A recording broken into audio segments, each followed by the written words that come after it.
My name is Angela Hartwell, and I'll never forget the day my life changed forever. It was May 17th, 2006, a date that will stay burned into my heart for as long as I live. I grew up in a small neighborhood just outside of Birmingham, Alabama. My family didn't have much money, but what we lacked in material things, we made up for in love, faith, and the music that filled our home. My daddy, Marcus Hartwell, was a truck driver who worked long hours, and my mom, Loretta, kept the house running and raised me and my two younger brothers, Jonathan and Carl. In our house, the weekend meant two things: family and music.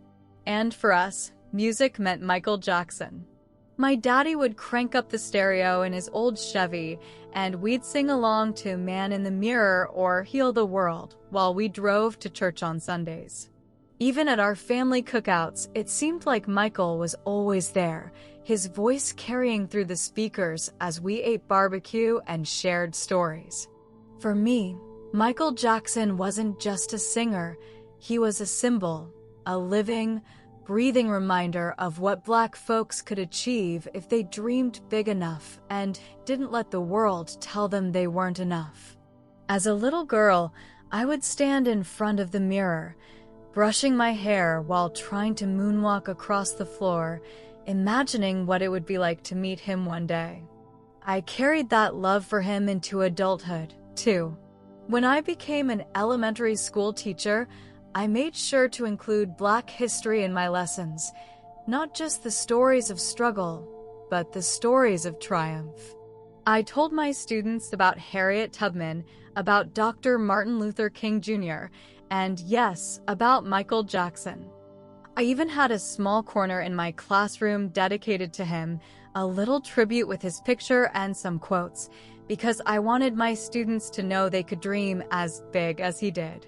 For years, I would tell my husband, Keith, and my kids, Mariah and Isaiah, if I could meet Michael Jackson just once, even for a second, I'd tell him thank you. Thank you for the hope, the music, and the dreams. It was something I said often, almost like a prayer I never expected to be answered. And yet, as I stand here now, trying to put into words what happened to me, I realize that my wish did come true, but in a way that shook me to my core, in a way I would never have wanted. I always believed in God, always went to church, sang in the choir, prayed at night. But I'll be the first to admit, I didn't really grasp the weight of eternity, the depth of what comes after this life. Not until that day. It started off so ordinary, like any other day. I woke up, made a pot of coffee for Keith before he left for work, helped Mariah get her hair in those little braids she liked for school, and even took a moment to smile at myself in the mirror when I put on my favorite light blue floral dress. Keith always said it was so Angela, bright, full of life, and a little too loud for his taste. The sky that day was beautiful, bluer than I'd ever seen it, the sun peeking through the clouds like God himself was smiling down. I even felt this odd little tug in my heart to pause and thank God for everything I had.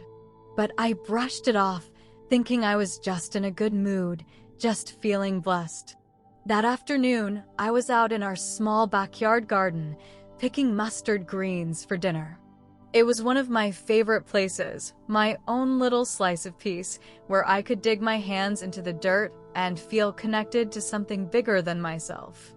I remember kneeling down, the sun warming my back, the smell of the earth in my nose, when it happened. A sudden, sharp pain sliced through the base of my skull, shooting straight up to the top of my head like a lightning bolt. It felt like someone had taken a knife and driven it into my brain. I gasped, clutching the handful of greens in my hands, but before I could even call out for help, my body collapsed onto the soft, warm soil. The world around me seemed to dim. The sounds of the birds, the wind, the distant cars, all of it faded into a strange, eerie silence. It was like the whole earth held its breath. And then I felt it. My body was still there, but I was leaving it. I could see myself lying there, my hands still tangled in the leaves, my dress bunched up around my knees, the sunlight filtering down through the branches above me. And yet, I wasn't in my body anymore. I was floating, rising, being pulled upward by something I couldn't explain. The feeling wasn't like falling asleep or fainting. It was like being gently lifted, weightless, by a force I couldn't see but could feel so clearly, an invisible hand, guiding me into a place I didn't understand. I remember opening my eyes, expecting to see my garden or the sky, but instead, I found myself standing in a place that looked nothing like the world I knew. The ground beneath my feet shimmered like polished gold, smooth and flawless, yet solid and real. The air around me was thick with a peace so profound it was almost a sound in itself, like a melody you could feel in your bones. There was a gentle light everywhere, not blinding, but soft, warm, welcoming. And yet, before I could even begin to make sense of what I was seeing, I felt it. A presence behind me. It was powerful, strong, and so utterly holy that I felt my knees buckle. I didn't even have to turn around to know who it was. It was him. Jesus. His presence washed over me like a tidal wave of love and power, and I knew I wasn't worthy to stand in front of him. I tried to turn to look, but I felt my body collapse to the ground, face down, my tears soaking into the golden floor. I couldn't move, couldn't speak. My heart was pounding so hard I thought it would burst out of my chest. And then I heard his voice, deep, strong, yet filled with a kindness that made my whole being tremble. "Angela," he said, my name like a song on his lips, "I have brought you here to show you what you must tell the world." His voice sounded like the rushing of 1,000 rivers, like the wind through the trees, like thunder that shakes the earth, yet it was calm, too, like a father speaking to a child. I tried to speak, tried to tell him I wasn't ready, that I was just a school teacher, a wife, a mother, that there had to be someone better, someone holier, someone stronger. But I couldn't get the words out. I could feel him looking at me, not just seeing me, but seeing into me. Every thought, every sin, every hidden corner of my heart laid bare before him. And in that moment, I knew I wasn't just a woman who loved Michael Jackson and taught kids their ABCs. I was a soul standing before the King of the universe. And he knew everything. Every little thing I thought no one would ever know. The weight of it crushed me, and I sobbed, not out of fear of punishment, but because I knew I had been living blind, living shallow, living for things that didn't matter in the end. Then, without a word, he reached out and touched my hand, and everything changed. It was like my spirit was swept up in a wind, and we began to rise, higher and higher, the golden ground fading beneath us, replaced by a light so bright and pure that it felt like I was dissolving into it. And then I saw it, the gates of heaven. As I stood before the gates of heaven, I felt like I was holding my breath in the middle of a storm. The air around me shimmered with power, and I could feel the pulse of eternity beating in every direction. One by one, souls stepped forward to stand before a mighty angel who watched them with eyes that seemed to glow from within. The angel didn't ask questions, didn't demand explanations. Instead, it was like their entire life unfolded before us, a vision that played out in the air, every thought, every action, every hidden motive laid bare without a single word spoken. It was terrifying to watch because there were no lies here, no secrets, no, I didn't mean to, or I'm only human. It was all there, raw, undeniable, exposed. When a person was found worthy, the angel would nod, slowly, like the weight of eternity rested on that small gesture. The gates would swing open with a sound that shook my bones, and the light inside would spill out, warm and alive, like a river of life welcoming them home.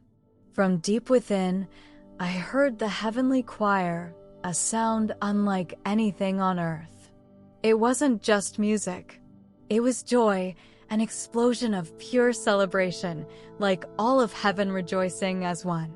But when a person wasn't found worthy, it was a nightmare. The angel didn't speak. No anger, no yelling, just a slow, almost sorrowful shake of the head. And then it happened. A whirlwind, fierce and wild, tore through the space, snatching the soul like a rag doll, their screams ripping through the air. The sound of it cut into my heart like a blade. They vanished into a dark, endless abyss that seemed to stretch forever. I stood there frozen, paralyzed by the horror of it. My heart ached as I realized this was the truth. This was how eternity was decided. Not by how good you looked to others, not by what you did on the surface, but by the hidden places of your heart, the real you that no one else sees. And the hardest part? There were so few who made it in. So few. I could count them on one hand. I felt a deep, crushing sorrow rise inside me, a quiet, unbearable grief, because I knew right then and there most of us don't make it. Then, in the middle of all that pain, something happened that shattered me. I saw a woman step forward. She wasn't dressed in fancy clothes. She didn't glow with some special beauty. Her face was calm, humble, even plain in appearance. But there was something in her, a peace that radiated from her like a warm blanket. She stepped through the gates without hesitation, and when she did, the angels erupted in praise. Their voices rose in a sound like 1,000 waves crashing against the shores of eternity. It was powerful, breathtaking, and it sent chills down my spine. Jesus looked at me, and without a word, I knew what he was saying. This is the kind of life I require. Not fame, not big church buildings, not grand sermons or loud worship. Faithfulness, love, forgiveness, humility. I felt a weight in my chest, a tightness that made it hard to breathe. My mind raced through the years I had spent in church, teaching Sunday school, singing in the choir, going through the motions. And I realized, painfully, that so much of it had been about appearances, about being seen as good, not about truly knowing God, truly loving Him, truly living for Him. Jesus turned to me then, and his eyes weren't soft anymore. They burned with a quiet, holy fire that made my chest ache. "Angela," he asked, "where do you go on Sundays?"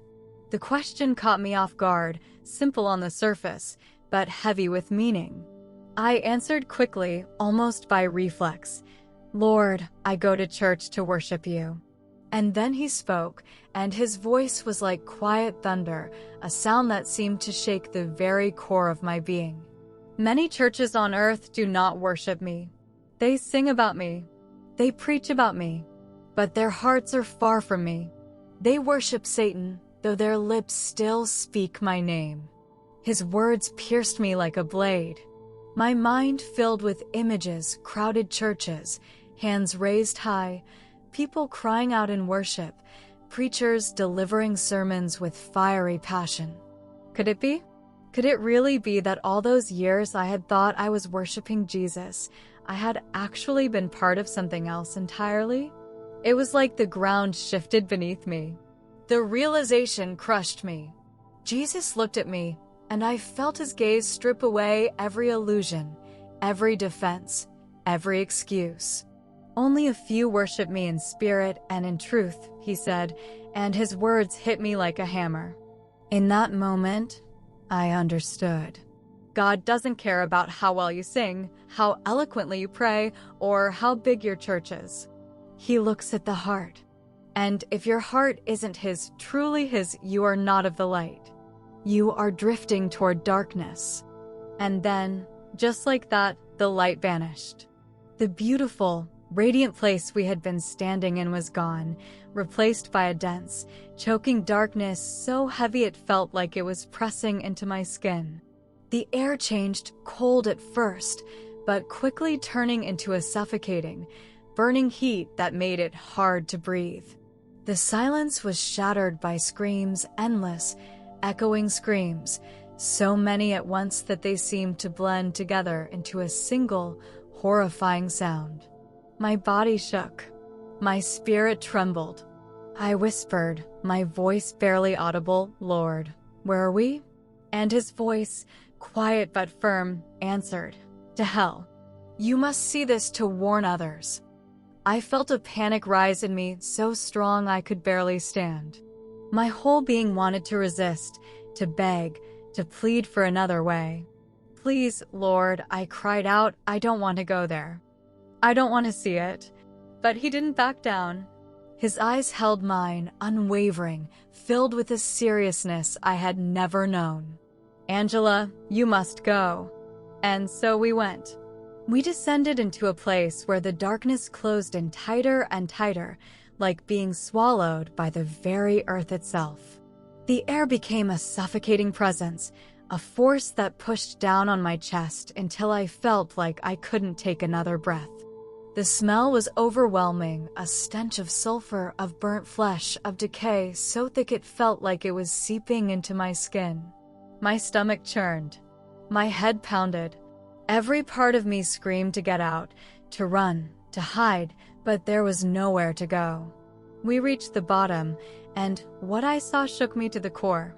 There were people there, countless souls screaming in the flames, their bodies burning and blistering. But they didn't die. They couldn't. The fire would consume them, and then they would heal, only to burn again, an endless, unrelenting cycle of pain. I wanted to look away, but I couldn't. The screams were too loud, too real, too close.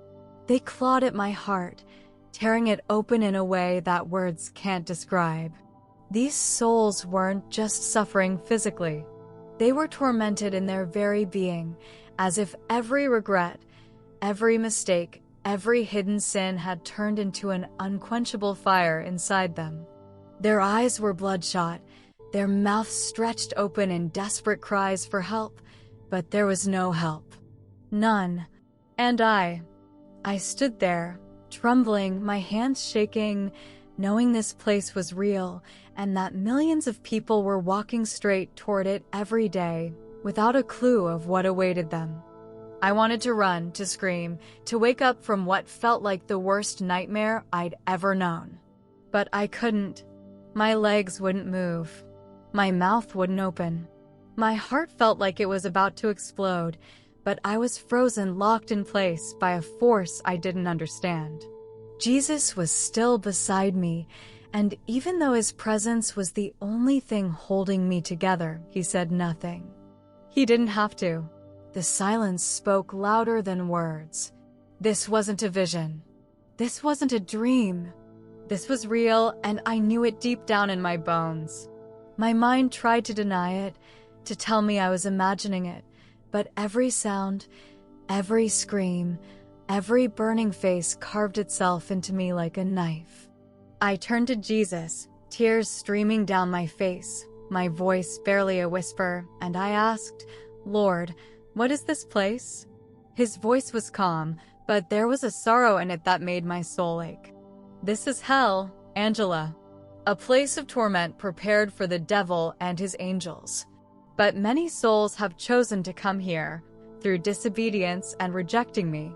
His words hit me like a hammer to the chest, and I clung to him with everything I had, because I knew without him, I would be swallowed whole by the darkness that surrounded us. The cries and groans of the souls echoed through the air like a twisted symphony of agony. It wasn't just noise, it was alive. The screams crawled through my skin, through my bones, until I felt like I was vibrating with their suffering. The darkness itself wasn't just an absence of light. It was a presence, a heavy, choking force that wrapped itself around you and tried to crush you from the inside out. Every breath felt like inhaling sorrow, every heartbeat like a drumbeat of despair. And the souls. Oh, God, the souls. They were no longer human, at least not in a way you'd recognize. Their forms were warped, burned, torn apart, only to heal again so they could be burned once more. Their faces were twisted in pain, their mouths open and silent, eternal screams, their eyes hollowed out by endless regret. They had cried every tear they could, yet they were doomed to weep forever.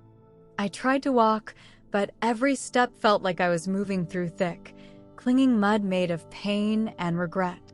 The ground wasn't dirt, it was like the very breath of the suffering, hot and sticky, clinging to me as if it wanted to pull me down with them.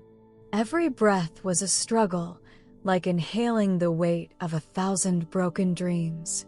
The stench was unbearable, sulfur, burning flesh, rotting decay, and it filled me, seeped into my skin, choked me until I thought I'd suffocate. My whole body felt heavy, like I was wearing chains I couldn't take off. And the hopelessness. Oh, the hopelessness. It was like a thick blanket that covered everything, pressing down until I felt like my soul itself was being crushed into dust. This wasn't fear.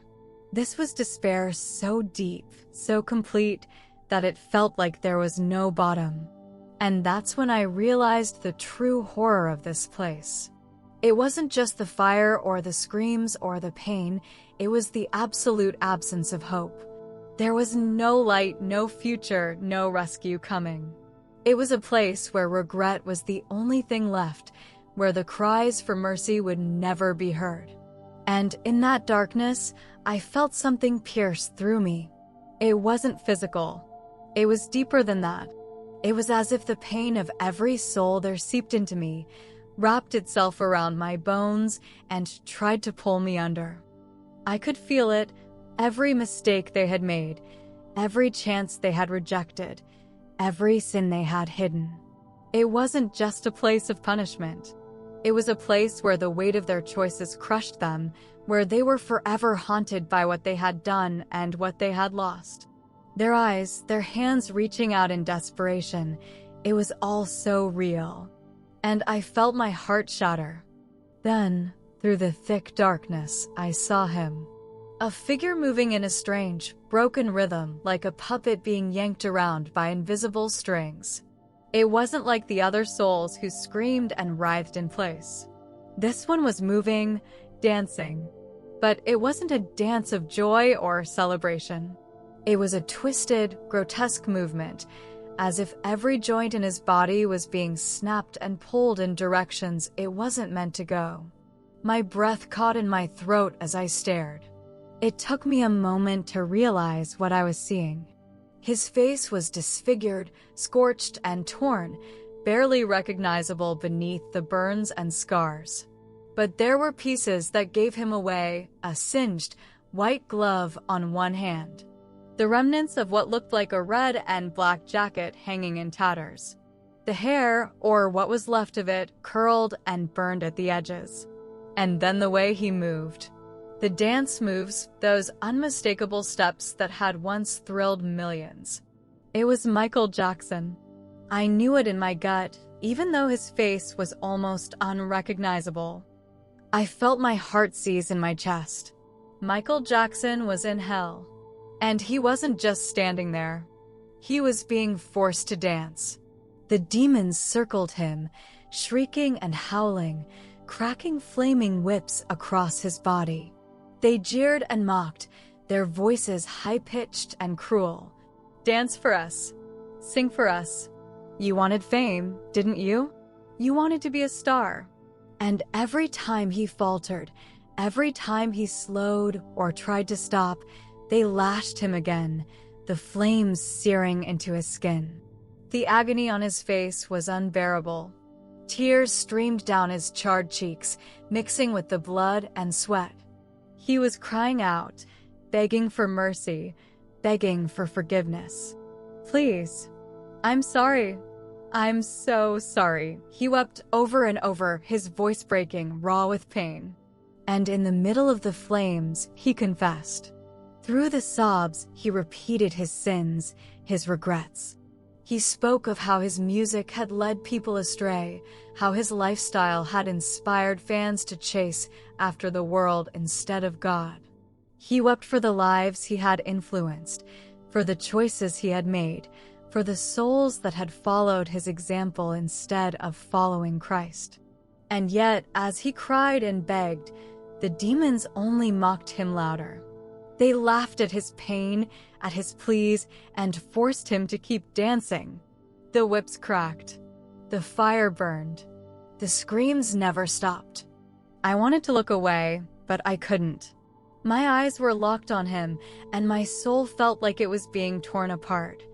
I could feel the sorrow pouring out of him, the deep regret that came too late. And I realized, in that moment, that hell wasn't just a place for murderers and thieves. It was a place for those who had lived for themselves, for fame, for money, for pleasure, those who had led others astray, even without meaning to. Michael Jackson had been adored by millions, idolized by fans all over the world. And now here he was, trapped in an endless cycle of torment, forced to perform the very acts that had once made him famous, but now twisted into instruments of torture. I couldn't take it. My knees gave out, and I fell to the ground, sobbing uncontrollably. The weight of what I was seeing was too much. I cried out, my voice hoarse, "Lord, please, please make it stop." But Jesus stood beside me, silent. Not cold, not indifferent, his face was filled with sorrow, but he didn't stop it. He let me see it. He let me feel it, because I had to understand. I had to know the truth so I could tell the world. I could hardly breathe. The weight of it all pressed down on me, heavier than any burden I'd ever known. The screams, the agony, the smell of burning flesh and sulfur, they wrapped around me like a suffocating blanket, squeezing the breath from my lungs. The ground beneath my feet wasn't ground at all. It was alive, pulsing with the suffering of souls, burning hot like molten rock and jagged like shards of broken glass. Each step I took felt like my feet were being cut open, and yet I couldn't stop. Jesus was still beside me, but he didn't speak. His face was so serious, so sorrowful, it tore at my heart. I felt like I was carrying the weight of a million regrets on my back. And in the middle of that endless sea of suffering, my eyes were drawn back to Michael Jackson. His cries echoed louder than the rest, raw and broken, filled with a desperation that was almost too much to bear. His movements were frantic, not the smooth, effortless dance steps that had once mesmerized the world, but jerky, tortured motions that seemed to be tearing him apart from the inside out. The white glove on his hand was tattered and blackened by flames. His once iconic hair was burned and matted, his clothes in tatters. He wasn't a superstar here. He wasn't an icon. He was just another soul in torment, begging, pleading, screaming for mercy that would never come. I heard him sobbing, "I'm sorry. I never meant to lead them astray. I thought I had more time."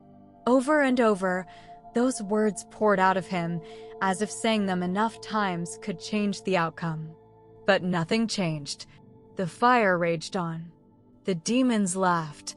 The torment didn't stop. And his realization, his deep, painful awareness of the damage he had done, that was the sharpest blade of all. He knew now. He knew that his fame had been a trap, that his music, his influence, his life, had led so many away from God. And the weight of that was crushing him. I sank to my knees, my hands shaking, my heart beating so hard I thought it might explode.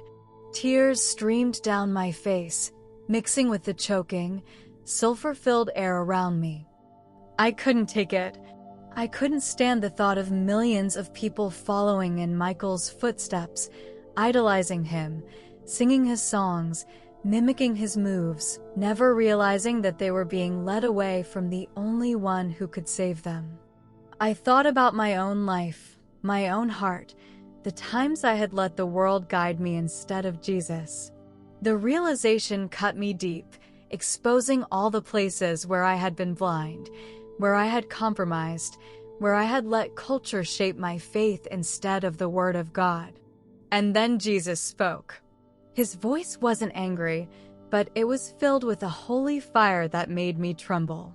Warn them, Angela. So many still follow him. So many still let his voice guide their hearts. But that voice never led to me. It led them away. His words hit me like a tidal wave, and I knew that I couldn't stay silent. I had to tell people the truth, even if they didn't want to hear it. Even if it cost me everything, because hell is real. The consequences are real, and the choices we make in this life echo into eternity. As we moved deeper into the darkness, the screams grew louder, blending together into a chorus of endless suffering. My heart felt like it was being ripped from my chest, but I kept going. And then, through the haze of smoke and flame, I saw another figure. The sound of a guitar drifted through the air, a haunting, broken melody. It was a song I recognized, one that had once filled my car on summer afternoons, one that had seemed so full of peace and hope. But here, it was twisted, warped into something dark and sorrowful. I squinted through the smoke, and there he was, Bob Marley. He was sitting on a jagged rock, his dreadlocks scorched and smoldering, his guitar strings frayed and dangling like broken threads. Flames licked at his skin, and he wept openly, his sobs filling the air. He looked at me, his eyes red with tears, and he asked, "Why am I here?" I thought I was spreading peace and love. I thought I was helping people. His voice cracked with pain, and I felt a deep, gnawing sorrow tear through me. I looked at him, my own tears falling, and I asked, "What do you want people to know?" Bob's eyes locked onto mine, filled with a regret so deep it felt like it might swallow me whole. "Tell them to stop following my path," he said, his voice shaking. I believed in false gods. I told people that love and peace were the answer, but I didn't tell them the truth. I didn't tell them about Jesus. I didn't believe he was real, and now I'm lost, forever. His words hit me like a fist to the gut. This was Bob Marley, an icon, a legend, someone the world adored. And here he was, broken, tormented, begging for others not to make the same mistake. He sobbed, "They told me I was a prophet, that I was sent to fulfill a prophecy. They worshipped me, celebrated me, but I was deceived. Tell them to repent and turn to Jesus before it's too late." His voice rose, desperate, pleading. "Tell them to cut off this hair and believe in Jesus, so they won't end up here. Don't follow me. Don't idolize me. It was all a lie." And then Jesus spoke again, his voice ringing out over the screams, filled with a holy sorrow that shook the ground beneath us. "All who celebrate May 11th, the anniversary of Bob Marley's death. All who glorify his image, who lift him up in their hearts, they are walking the same path. When they die, this is where they will come. Tell them, Angela, I am the Most High. I do as I will. I am the only way." His words burned into my heart like fire, and I felt the weight of them settle deep into my soul. Hell wasn't just a place of punishment. It was a place of full, brutal, eternal revelation. Every lie exposed. Every choice laid bare. Every influence, every idol, every false belief laid out in the open for all to see. The screams in that place weren't just from pain. They were from the crushing weight of regret. The realization that it was too late. That they had believed the wrong voices, followed the wrong idols, trusted in their own wisdom instead of God's. I stood there, trembling, sobbing, my heart breaking for every soul I saw, for every person still alive on earth who had no idea they were walking toward this same fate. I could barely stand. My body felt like it had been torn apart and pieced back together, but my spirit was shattered. I stood there in the middle of that endless torment, and I could feel every scream, every cry, every single tear that would never fall from those burning eyes. It was like the very air was made of suffering, and it clung to my skin, seeped into my bones, and etched itself into my soul. And then I saw him. Another figure emerging from the smoke and flame, a man I had once watched preach on television, standing tall behind a pulpit, his words fiery and passionate, his voice so convincing. I had once believed in him, listened to his sermons, even took notes from his messages. His name was Pastor Albert Thomas. He was from California, a man who had built a name for himself as a preacher of holiness, a voice of faith to thousands. I had watched him on Sunday mornings, notebook in hand, thinking he was a man of God. But now I saw him as I never imagined I would. Albert wasn't standing in a church anymore. He wasn't holding a Bible or a microphone or a crowd's attention. He was chained to a burning wall, his wrists and ankles pierced by rusted nails that drove deep into his flesh. The flames crawled up the wall, licking at his body, searing into him without ever consuming him completely. His skin was blackened, cracked, and peeling, but it didn't burn away. It just stayed there, trapped in an endless cycle of pain. Every time he tried to cry out, demons would stab him with burning spears, their faces twisted into mocking grins, their laughter like the sound of bones cracking in the dark. His screams, oh God, his screams were the sound of a soul being torn apart. I stepped closer, trembling, my hands shaking as I tried to process what I was seeing. My voice cracked as I whispered, "Pastor Albert, why are you here?" His eyes, God help me, his eyes were pools of sorrow, deep wells of regret that seemed to reach into eternity. He choked on his own sobs, gasping for words between the agony that racked his body. I preached for my own glory, he said, each word a struggle, as if speaking them tore at his very soul. I cared more about money, fame, the applause of men, than the salvation of souls. I used God's name, but I wasn't living for him. I built an empire for myself, not for his kingdom. I lied to them. I led them into a false gospel. His voice broke, and he let out a cry so raw, so filled with pain, it cut me to the core. Tears blurred my vision, and I felt something deep inside me shatter. I had once believed him. I had once trusted his words, and now I saw the truth, saw the weight of what it meant to use the name of God as a tool for self-gain. I turned to Jesus, my heart aching, my voice trembling, and asked, "Lord, is there no hope for him?" Jesus looked at me, his eyes filled with a sorrow deeper than the ocean, but also a justice that could not be shaken. He spoke, and his voice was like a gavel striking the final verdict. He cannot return. It is finished for him. The finality of those words hit me like a hammer, and I felt the crushing weight of it settle in my chest. There was no second chance here. No appeals. No do-overs. The time for repentance had been on earth, and that time was gone. I realized then, more than ever, that serving in his name could not be a mask for greed. Hell makes no exceptions for titles. It makes no exceptions for status. Every secret is exposed. Every motive is laid bare. And the justice of God is absolute. As we turned to leave, I could still hear the groans and screams fading behind us, but they stayed with me, etched into my memory like scars on my heart. The darkness began to lift, slowly, and I felt the weight of it easing, though I knew I would never fully shake it. As we rose, the light grew brighter, and I could feel the warmth of heaven beginning to surround me again. But I wasn't the same. I would never be the same. Jesus turned to me, his voice low but filled with an urgency that gripped me to my core.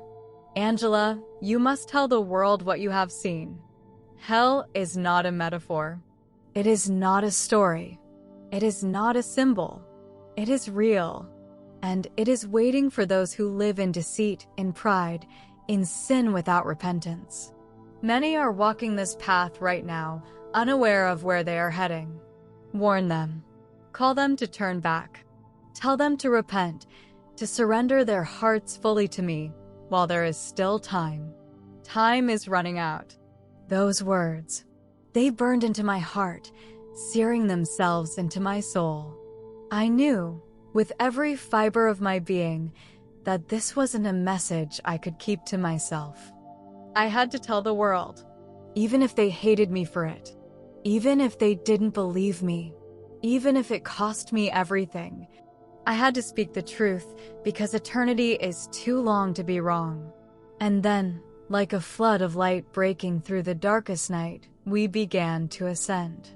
The higher we rose, the lighter I felt. Not because the memories of what I had seen were fading, they weren't, but because I knew I had been spared. I had been given a mission.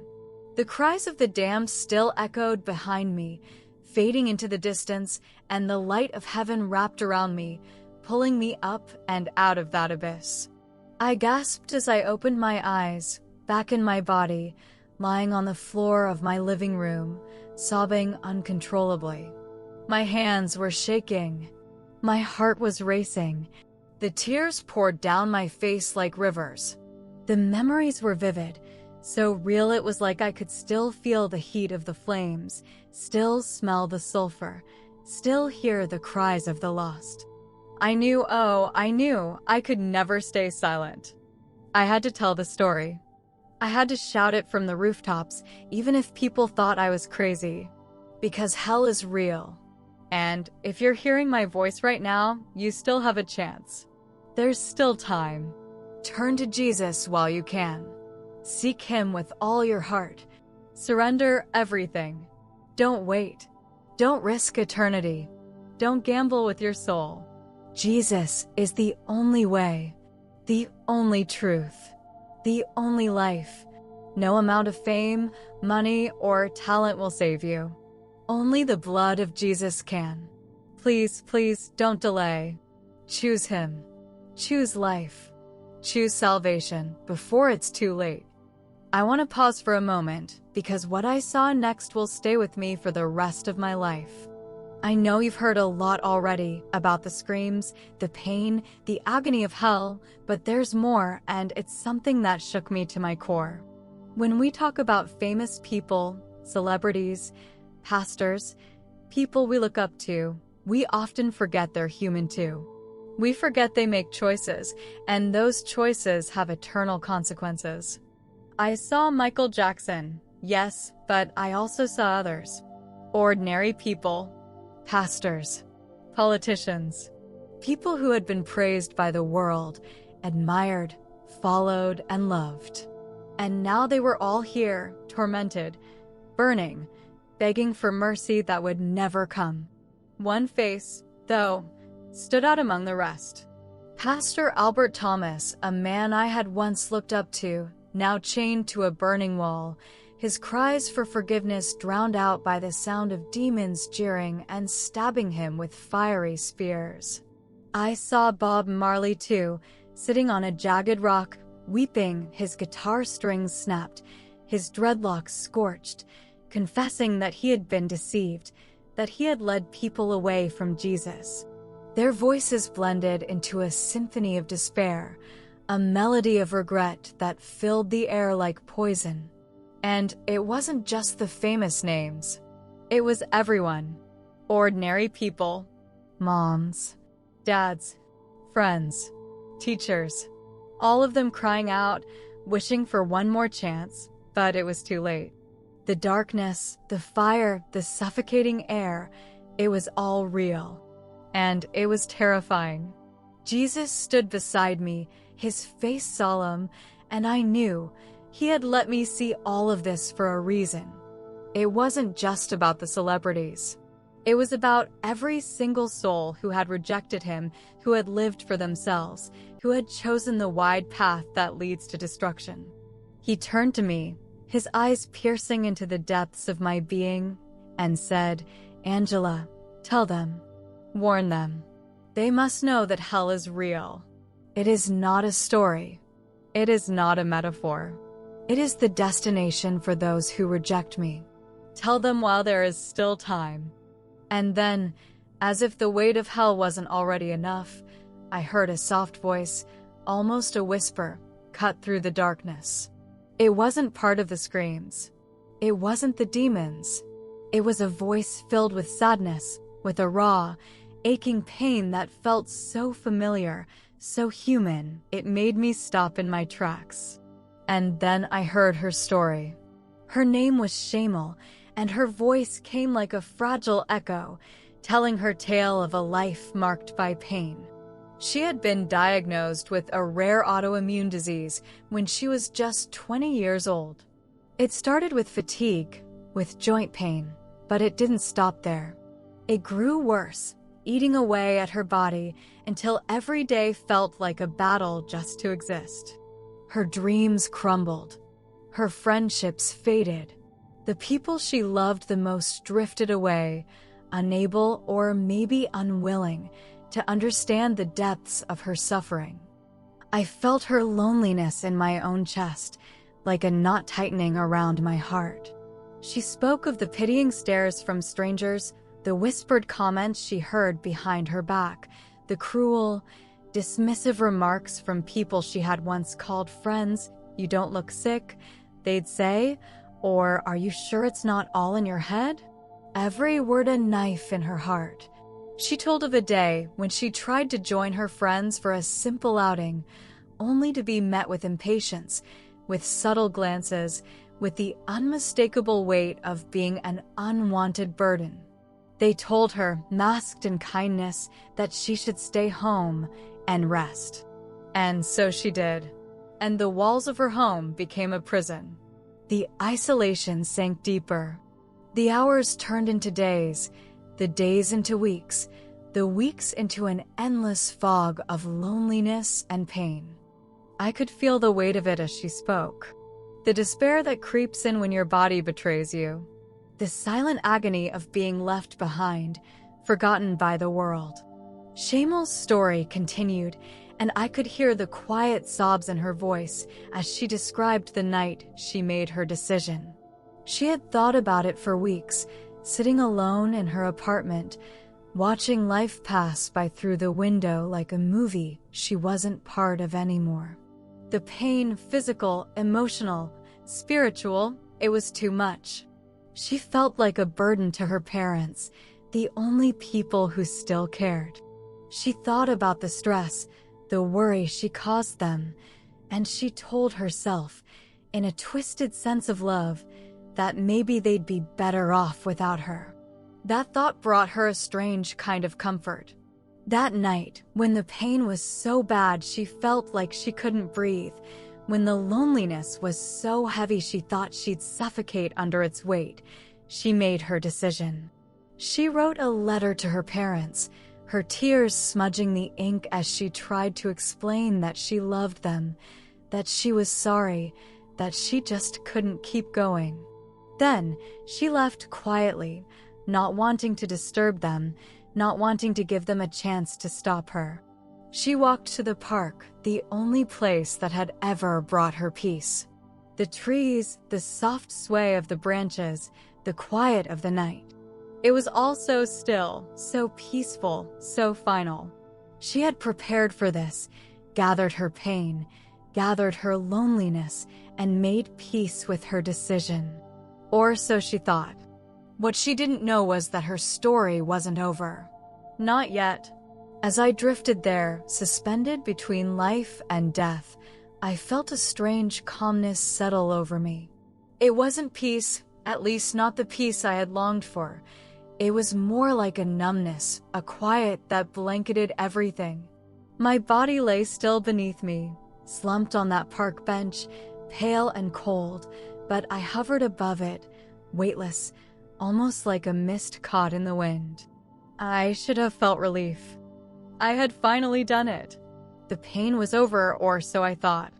But something inside me stirred, an uneasy, gnawing sensation that wouldn't let go. The world around me looked different now. It was as if a thin veil had been pulled back, revealing a layer of reality I had never noticed before. The trees seemed to sway slower, their branches heavy and drooping like they were mourning. The streetlights flickered, casting a sickly glow that didn't reach the shadows. The city noise, the distant hum of cars, the occasional bark of a dog, they all sounded far away, muffled, as if I were listening through a thick wall of glass. And then I saw something that made my heart stop. From the corner of my eye, I noticed a figure standing beneath one of the trees. It wasn't my imagination. It was real. I could feel it. A presence. Dark, heavy, oppressive. My breath, if you could call it that, caught in my throat. The figure stepped forward, and I felt a cold dread settle over me. It wasn't human. Its eyes glowed a sickly yellow, and its form seemed to shimmer in and out of the shadows like smoke. I tried to speak, to scream, but no sound came. I realized then that I wasn't in control here. I wasn't free. I was being drawn somewhere, pulled by an unseen force, and I couldn't resist. The relief I had felt moments ago dissolved into fear, cold and suffocating. My body might have been done with the pain, but my soul was just beginning to feel the weight of what was happening. Before I could understand, the world around me shifted. It was as if the ground had crumbled beneath me, and I was falling through a tunnel of darkness so thick it felt like it was pressing into my skin. The air grew heavy, the temperature rising until it felt like my very being was burning. And then, the screams started. At first, they were faint, distant, like whispers on the wind. But as I fell deeper, they grew louder, more distinct. Cries of pain, of terror, of regret. They filled the space around me, growing until it felt like they were inside me, vibrating in my bones. I couldn't block them out. I couldn't look away.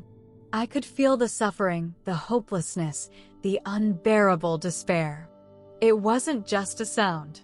It was alive.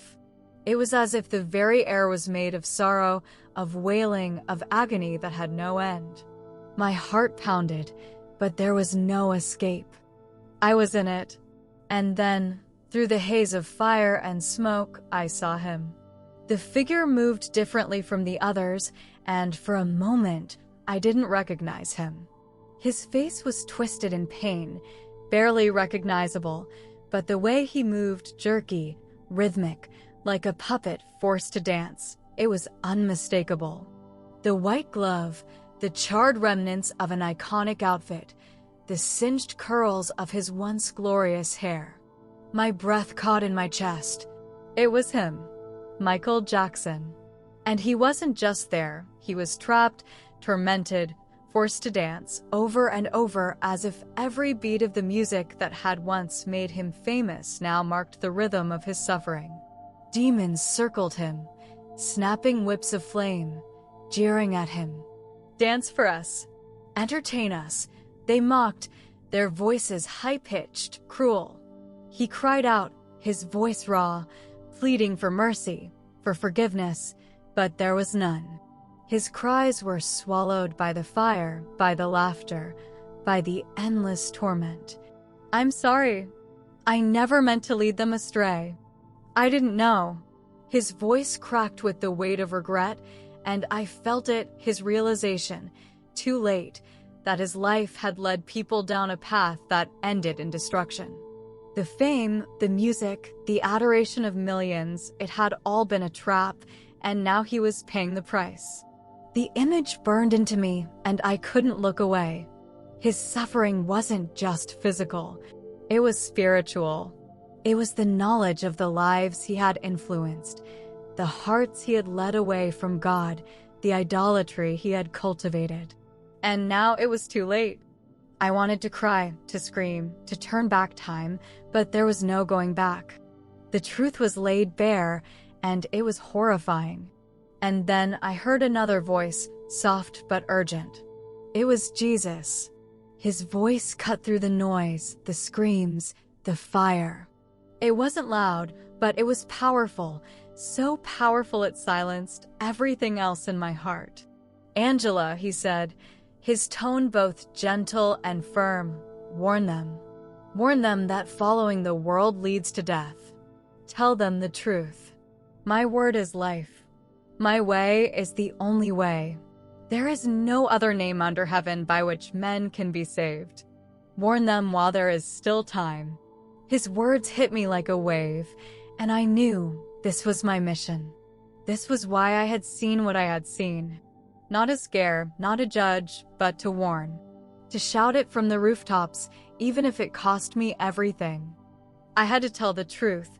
Hell is real, and it's not just for the bad people. It's for the ones who reject Jesus. It's for the ones who live for themselves, for fame, for idols, for false comforts. It's for the ones who think they have time, who think they can make it right later. There is no later. The time is now. And as the weight of that reality settled in my chest, I knew I would never forget what I had seen. I had to share it. I had to warn them.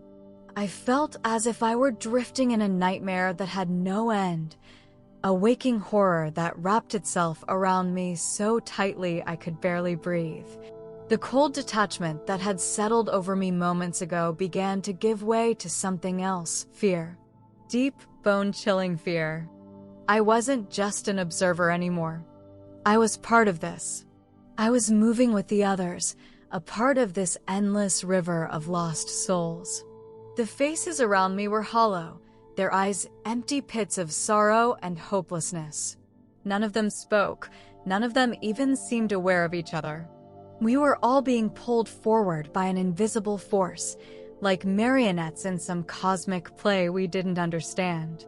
The further we went, the heavier the air became, thick with a suffocating dread that clung to my skin like oil. I wanted to scream, to cry out for help, but no sound came. It was as if the very fabric of this place swallowed every thought, every word, every desperate plea before it could escape my lips.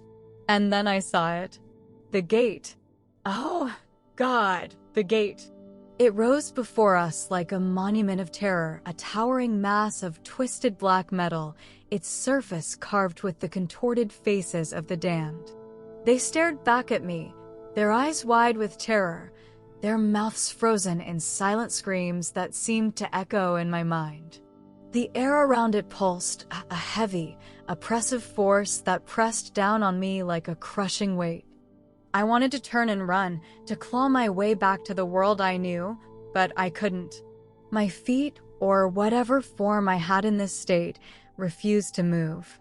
I was locked in place, a prisoner to the tide that carried us all forward. The sounds grew louder now, a symphony of suffering that seemed to come from the very bones of this place.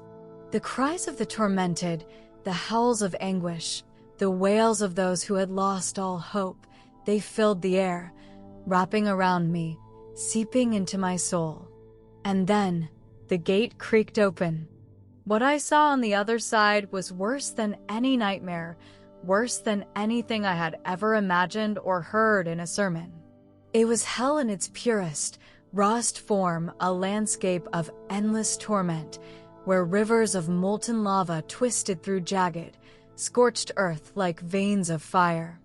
The ground cracked and hissed beneath the heat, the air thick with the stench of sulfur and burnt flesh. The screams here were different, more raw, more desperate, as if the very souls of the damned were being torn apart and stitched back together, only to be torn again. The demons that prowled this place were monstrous, their forms twisted and grotesque, their eyes glowing with a cold, cruel light. They whipped and clawed at the souls, laughing as they did, feeding on the agony like wolves at a feast. And the souls, oh God, the souls. They were everywhere, writhing in pits of fire, chained to walls of flame, trapped in cages that burned with a heat that never stopped. Their skin melted and reformed, only to burn again in an endless cycle of pain. They screamed for mercy, for release, but there was none. They begged for death, but death would not come. And in the midst of it all, I saw faces I recognized. Not just the famous ones like Michael Jackson, who was still there, still dancing in torment, still weeping for the lives he had led astray, but ordinary people too. Faces from my own life. People I had passed on the street. A woman who had smiled at me in the grocery store. A man who had once helped me carry a heavy bag. They were all here, suffering, tormented, begging for a chance to make things right. And it hit me, this place wasn't just for murderers or rapists or the people we think of as bad.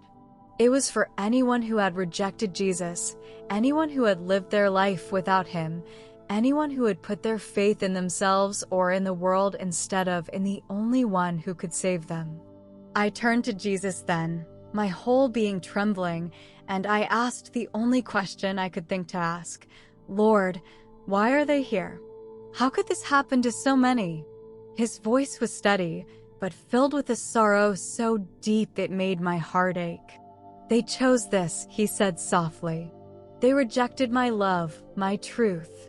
They lived for themselves, for their own desires, and they ignored the warnings.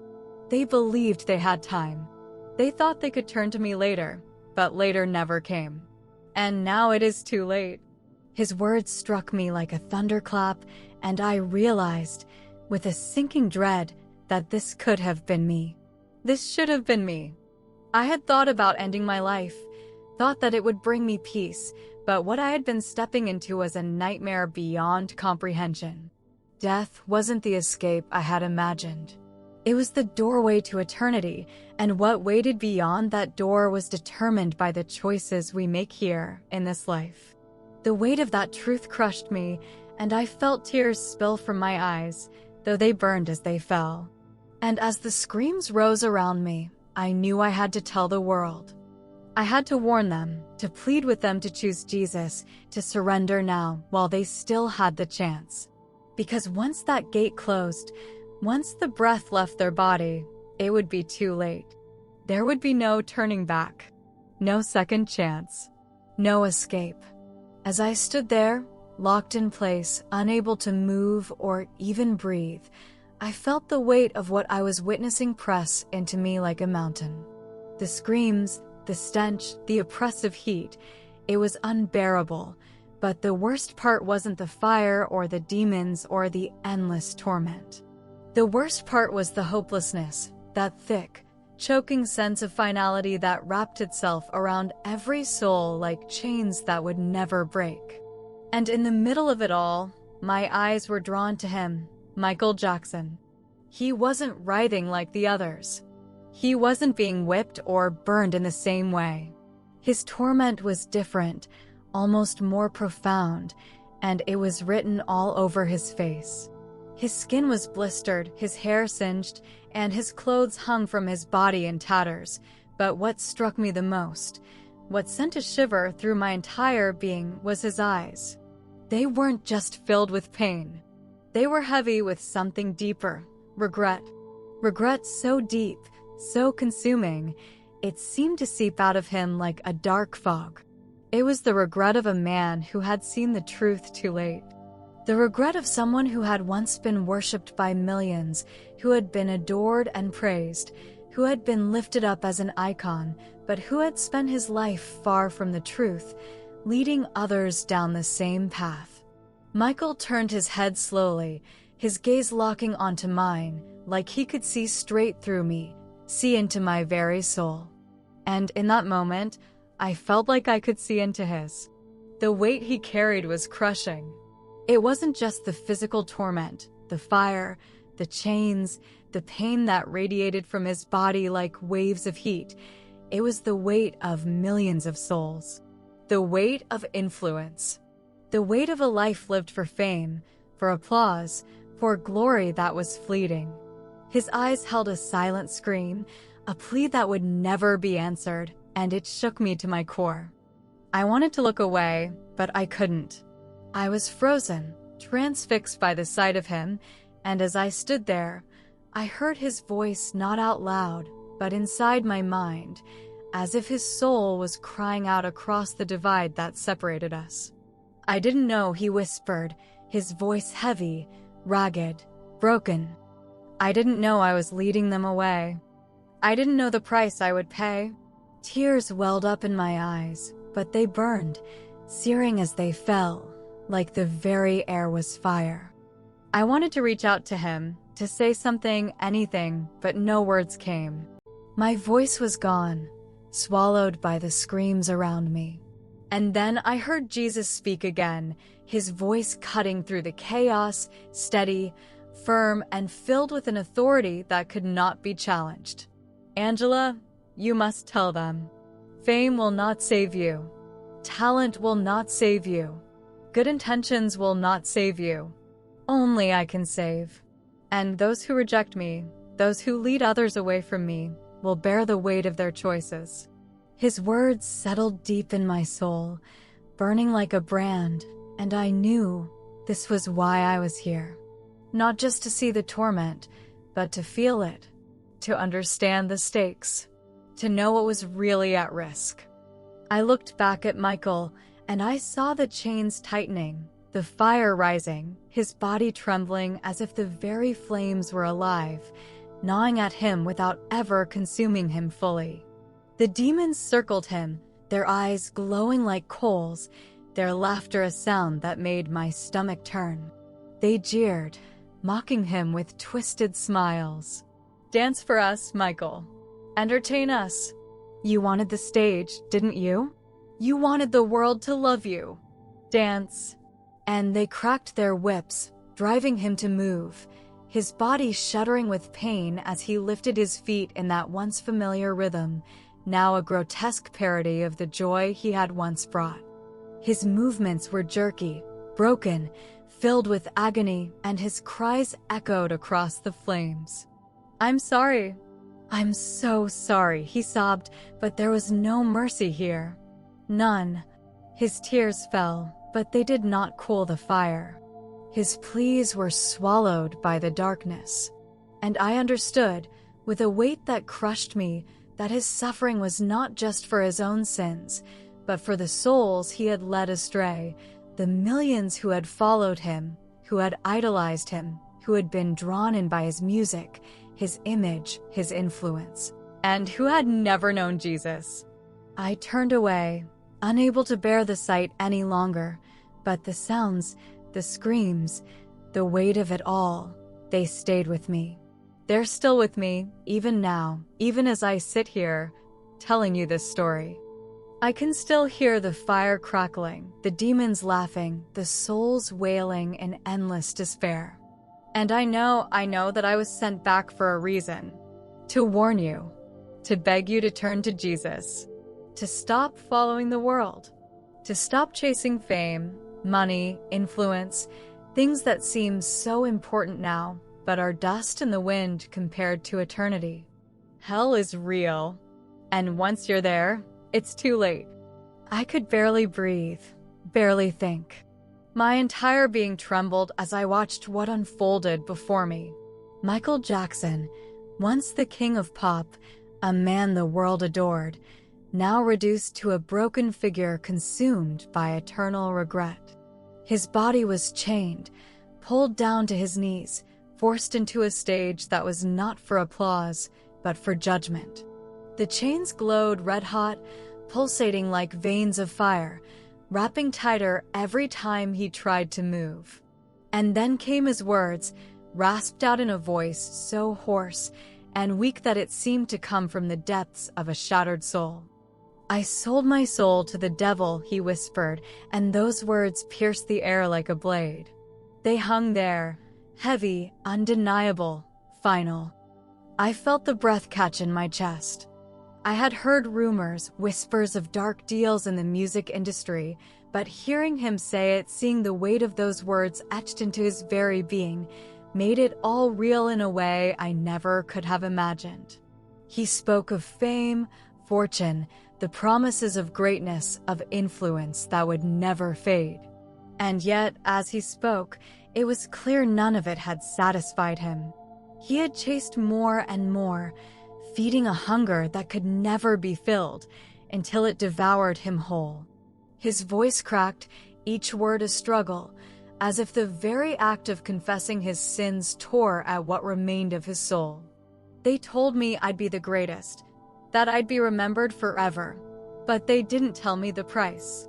His head hung low, tears mixing with soot and sweat, his body trembling with the weight of eternal torment. I watched as the chains yanked him down again, his face contorted in agony, his hands clawing at the ground in a desperate attempt to escape the fire that licked at his skin, but there was no escape. Then the stage came alive, an unholy spotlight beamed down on him, a searing column of fire that moved with him, burning without mercy. And around him, the demons gathered, their twisted faces illuminated by the flames, laughing, mocking, whispering cruel words that cut deeper than any whip. "Puppet. Faker. You thought they loved you." Their voices overlapped, distorted, endless, and Michael tried to cover his ears, tried to block them out, but the chains wrenched his arms back, exposing him fully, forcing him to hear every twisted word. His body convulsed as the flames burned his flesh again and again, only for it to regenerate and burn once more in a cycle of unending suffering. And then, as if the torment couldn't get any worse, a massive mirror appeared in front of him. But this was no ordinary mirror. It didn't reflect his face or his body. It reflected his soul. And whatever he saw in that mirror, it shattered him. I watched as he recoiled in horror, screaming, "No, no, please, not again." His voice was barely audible over the chaos, but the desperation in it was clear.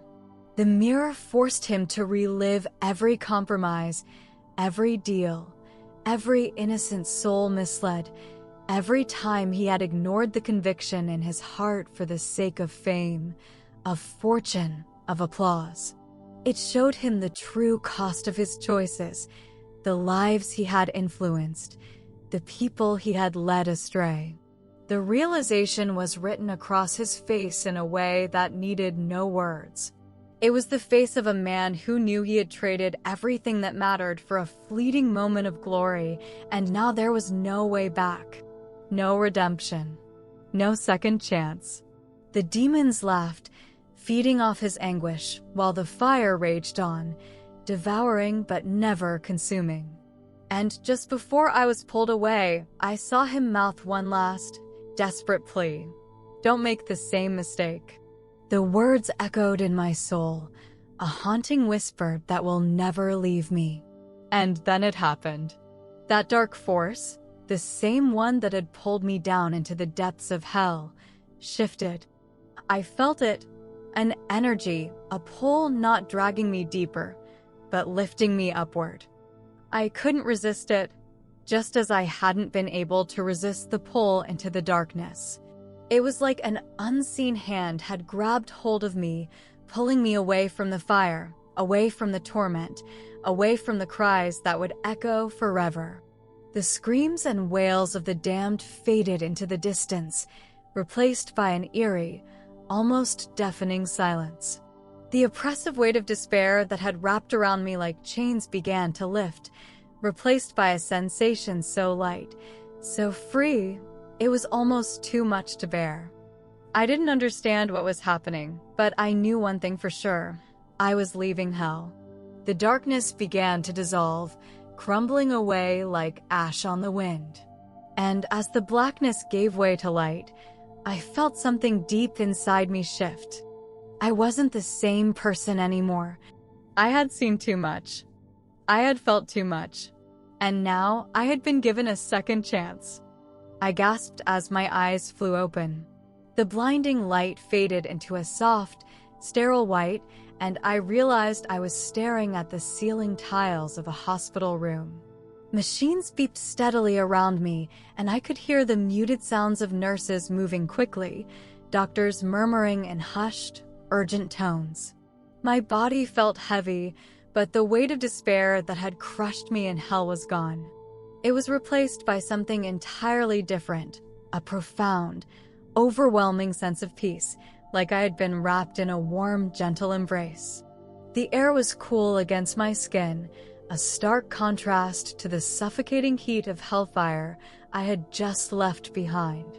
I blinked, tears flooding my eyes, and tried to process where I was, what had happened, and how I was alive. The doctors hovered around me, their faces a mix of shock and disbelief.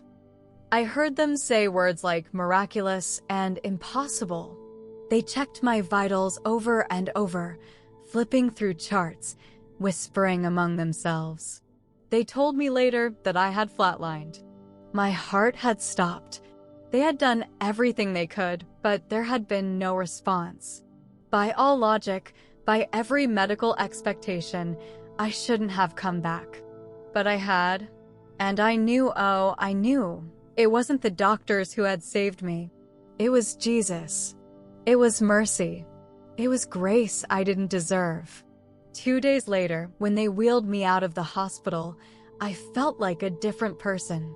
The world outside looked the same, but I had changed. The sky seemed bluer, the clouds softer, the sunlight warmer. Every little detail, the rustle of the wind, the sound of children's laughter, the feel of the sun on my skin felt like a gift. It was as if I was seeing everything for the very first time, like I had been blind and was now seeing the world through new eyes.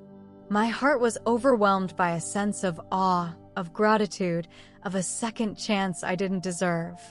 I knew I had been spared, not because I was good, not because I had earned it, but because Jesus was giving me a mission, a purpose, a message to carry to the world. That message was simple. Hell is real. Eternal suffering is real. And Jesus is the only way to escape it. I couldn't keep it to myself. I had to tell everyone, my family, my friends, anyone who would listen. And so I did. And I haven't stopped. I started working with children with special needs, and every time I look into their eyes, I see a purity, a light that reminds me of the love I had felt in that moment of peace after hell, when I was lifted up by a force stronger than anything I had ever known. Those kids remind me of what truly matters. It's not fame, not fortune, not accolades. It's love. It's faith. It's surrender. I think back to that night so often, the night I almost ended my own life, the night I thought I was escaping the pain, when in reality I was stepping straight into a nightmare beyond words. I think about Michael Jackson, about what I saw, about what he told me, don't make the same mistake. I think about the millions who still idolize him, who sing his songs, who dance to his music, who don't know the truth about what waits on the other side. And my heart aches. I was given a second chance. Most people won't get that. That's why I'm here now, telling you this. Please don't wait until it's too late. Don't think you have time to turn to Jesus later. Don't gamble with your soul. The choices you make in this life will echo into eternity. If you're struggling, if you're in pain, if you feel like there's no way out, please reach out. Talk to someone. Don't suffer in silence. There's no shame in asking for help. There's no shame in admitting you need Jesus. In fact, it's the bravest thing you can do. Life is precious. Every breath is a gift. And you are loved more than you could ever understand. I was shown hell so that I could tell you, don't go there. Choose Jesus. Choose life. Choose love. You are not alone. He is waiting for you with open arms. So, if you've heard my story today, if it stirred something in your heart, if it's made you think about your life, your choices, your eternity, please take that next step. Turn to Jesus. Surrender your heart. Give him everything. And if you've been blessed by this testimony, please like this video, subscribe to our channel, and click the notification bell so you never miss another story. Your support helps us reach more people with these messages of truth and hope. Share this video with someone you love, because you never know when a word of warning might save a soul. Together, let's spread the truth, let's shine a light into the darkness, and let's remind the world that Jesus saves, and he's coming soon. Thank you for listening. God bless you. You are loved, you are seen, and you are never, ever alone.